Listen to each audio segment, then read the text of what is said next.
It was a balanced weekend across the board. A couple of big wins, some tough losses. But hey, that's what this part of the season is all about. Everybody's right in the middle of the GLIAC grind. Preview.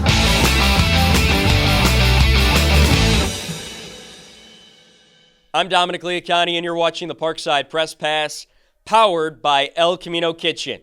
And let's start our week by heading out to the soccer pitch with both men's and women's soccer, who each picked up a big victory this past weekend. Beginning with the men's side of things, men's soccer traveled up to St. Cloud, Minnesota on Friday for a date with their GLIAC rivals in the Huskies. In a tight match, it was sophomore Kevin Sosa's 75th minute goal on a beautiful give and go with Eduardo Aguilera Guillen to secure a 1-0 decision for the Rangers. The win keeps the Rangers in sole possession of third in the GLIAC at 3-1, and Parkside is finally back home at Wood Road Field for 2 matches this weekend, starting by hosting Davenport on Friday at noon before welcoming in first place Saginaw Valley State on Sunday at 1:30. Women's soccer was also on the road this weekend.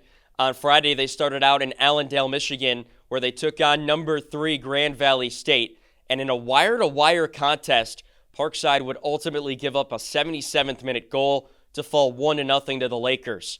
However, on Sunday, Parkside faced a new set of Lakers, this time in Roosevelt down in Arlington Heights, where they would secure a statement bounce-back victory 4-2.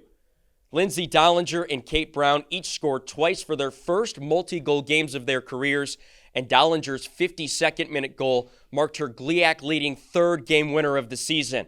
Parkside's 4 goals were the most in a single match in nearly 2 years, and now the Rangers have already surpassed their GLIAC win total from a year ago, sitting at 4-1-1 in conference and in sole possession of second place.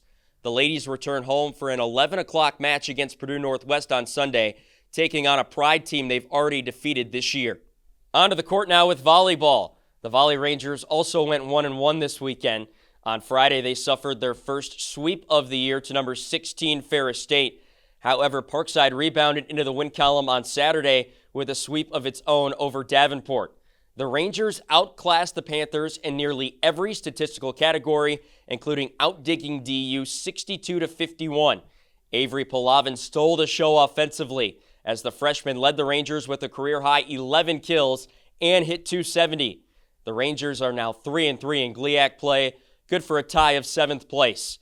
They hit the road for Michigan this week, taking on Wayne State on Friday at 6 before visiting number 18 Grand Valley on Saturday at 2. Down in Louisville, Kentucky on Saturday, both the men's and women's cross-country teams competed in the Live at the Lou Classic, which featured over 30 Division I and II teams from across the nation.